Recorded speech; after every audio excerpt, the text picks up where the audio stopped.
नमस्कार. आज आपण बघणार आहोत स्वस्थ वृत्त या विषयातील रसायन हा टॉपिक.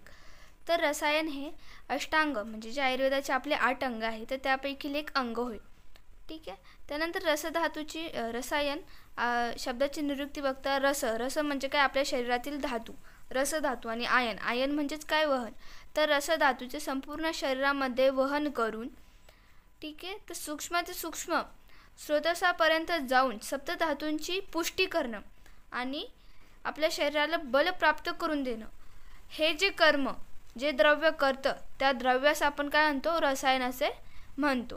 ठीक आहे. तर आपल्या आयुर्वेदाचे जे 2 उद्देश आहे, काय पहिले तर व्याधिशमन आणि दुसरं काय तर स्वस्थ व्यक्तीचे आरोग्याचे रक्षण.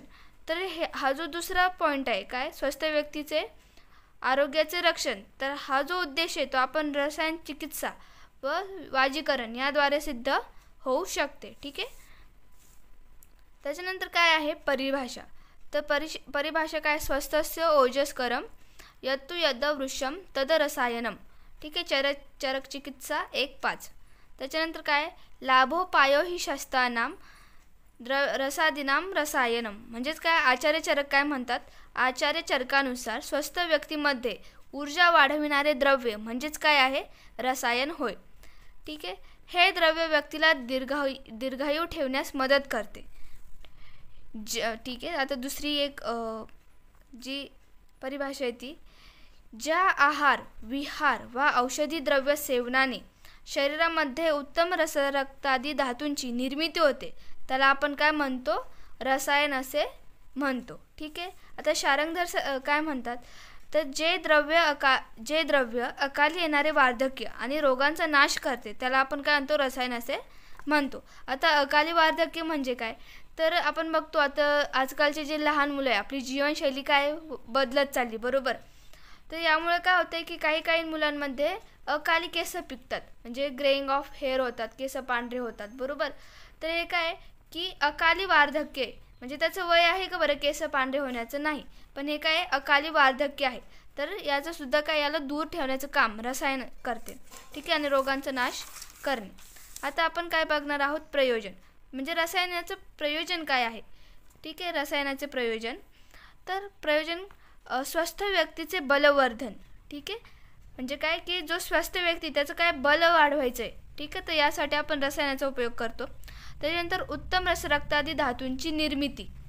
त्यानंतर अकाली येणारे वार्धक्य टाळणे, म्हणजे आजकाल जे मुलांमध्ये होतं आहे, बरोबर, केस पांढरे होणं, केस गळणं, तर हे काय आपल्याला टाळायचं आहे, तर तेव्हा सुद्धा आपण काय करतो, रसायनाचा उपयोग करतो. त्यानंतर काय व्याधीनाश, म्हणजे एखाद्या व्याधीचा नाश करायचा आहे, ठीक आहे, त्याचं शमन करायचं आहे, तेव्हा सुद्धा आपण रसायनाचा उपयोग करतो. आता यानंतर काय रसायन द्रव्य. ठीक आहे. तर मेन हे द्रव्य आहेत. तर पहिले काय हरितकी, आमलकी, अश्वगंधा, शतावरी, पिपळी, भल्लातक, शिलाजीत आणि गुडूची. ठीक आहे. तर आमलकी हे इझिली अवेलेबल असतं, बरोबर. तर आपण रोज एक जरी आमलकी सेवन केलं तरी आपल्या शरीरासाठी ते चांगलं असणार आहे. त्यानंतर काय आहे प्रकार. ठीक आहे. रसायनाचे प्रकार. तर आचार्य चरकांनी रसायनाचे 2 प्रकार केलेत. तर सर्वप्रथम काय कुटी प्रावेशिक आणि त्यानंतर वाततपिक. ठीक आहे. तर आपण कुटी प्रावेशिक बघणार आहोत. सर्वप्रथम आपण वाततपिक बघून घेऊया.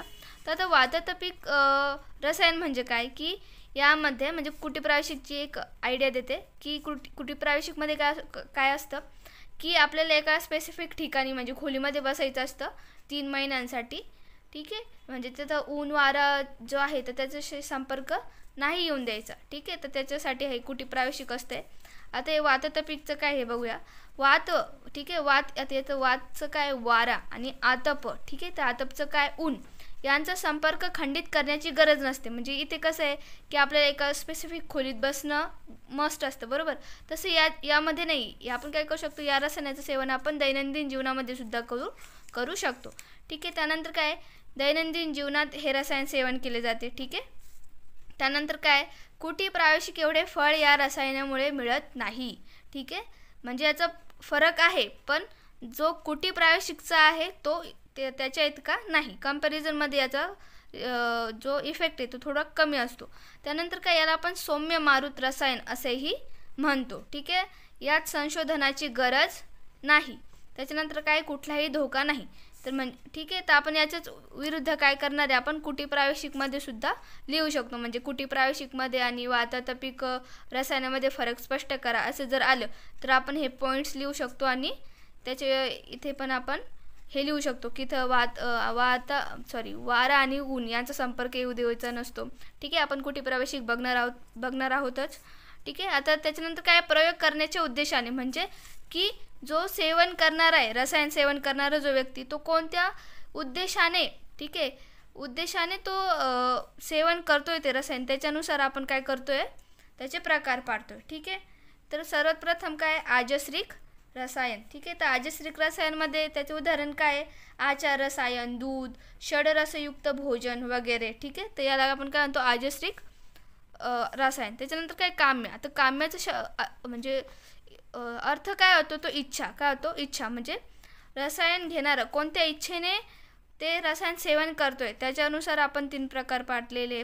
पहिले काय, प्राणकाम्य. म्हणजे काय की म्हणजे एखाद्याचं असतं ना जीवनामध्ये ध्येय काय, की मला 100 वर्ष आयुष्य जगायचं आहे, 150 वर्ष आयुष्य जगायचं आहे. तर या उद्देशाने जेव्हा तो व्यक्ती काय करेल, रसायनाचं सेवन करेल, तर त्याला आपण काय म्हणतो, प्राणकाम्य रसायन असं म्हणतो. त्यानंतर काय, मेधाकाम्य. तर मेधा म्हणजे काय की बुद्धी, बरोबर. मग आता ह्या प्रकारचं रसायन कोण सेवन करेल बरं, तर विद्यार्थी. ठीक आहे.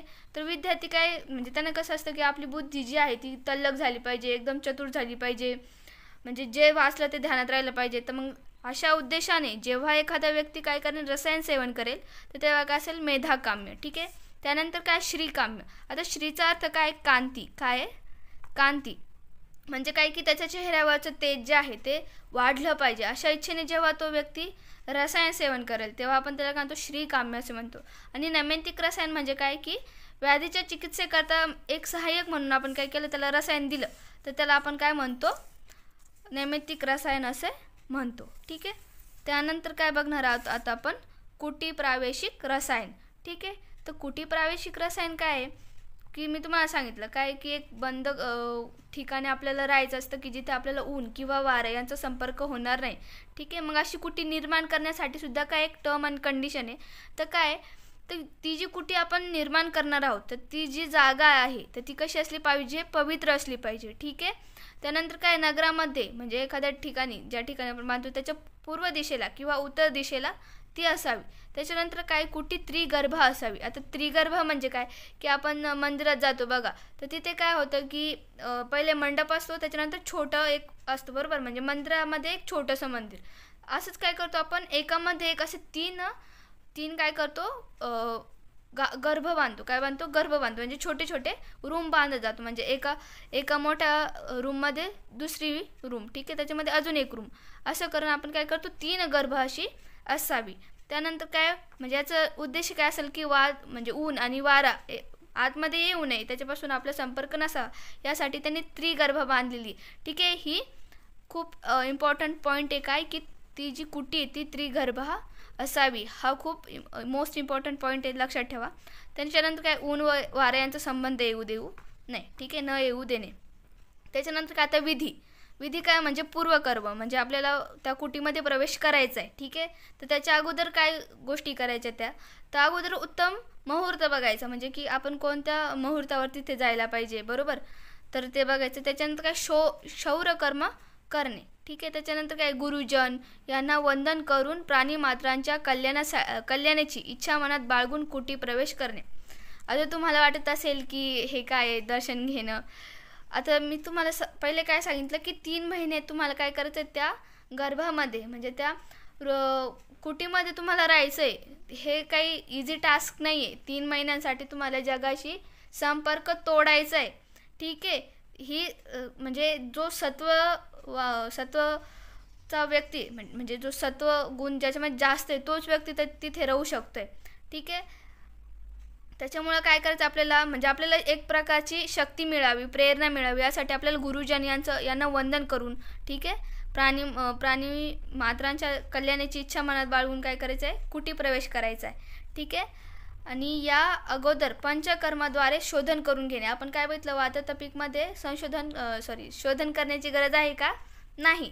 तर इथे जे आहे कुटी प्रावेशिक, तर तिथे आपल्याला पंचकर्मद्वारे काय करायचं, शोधन करून घ्यायचं आहे. त्यानंतर काय, आता आपण कुटी प्रवेश केला. ठीक आहे, हे काय बघितलं आपण की कुटीमध्ये प्रवेश करण्याअगोदर काय करायचं की एक उत्तम मुहूर्त बघून घ्यायचा, त्याच्यानंतर शोरकर्म करून घ्यायचं. ठीक आहे, गुरुजनांना वंदन करायचं, त्याच्यानंतर पंचकर्म करून घ्यायचं आणि कुटीमध्ये प्रवेश करायचा. आता आपण काय केलं, कुटीमध्ये प्रवेश केलेला आहे. ठीक आहे, तर मग तिथे काय करायचं, हरितक यादी शोधन. ठीक आहे, म्हणजेच काय, कुटी प्रवेश केल्यानंतर याद्वारे शोधन केले जाते. म्हणजे प्रथम काय करतो आपण, त्याला स्नेहस्वेदन देतो. ठीक आहे, त्यानंतर काय करतो, हरितकी, सेंधव, आमिलकी, गूळ, वचा, विडंग, रजनी म्हणजेच हळद, पिंपळी, सुंठ चूर्ण इत्यादींचं काय करायचं, आपल्याला योग्य मात्रेत पाण्यासोबत सेवन करायला द्यायचं त्याला. ठीक आहे, त्याच्यानंतर काय करायचं, संसर्ग क्रमाचं पालन करायचं आहे. ओके, आणि त्याच्यानंतर काय करायचं, दिनचर्येचं पालन करायचं आहे.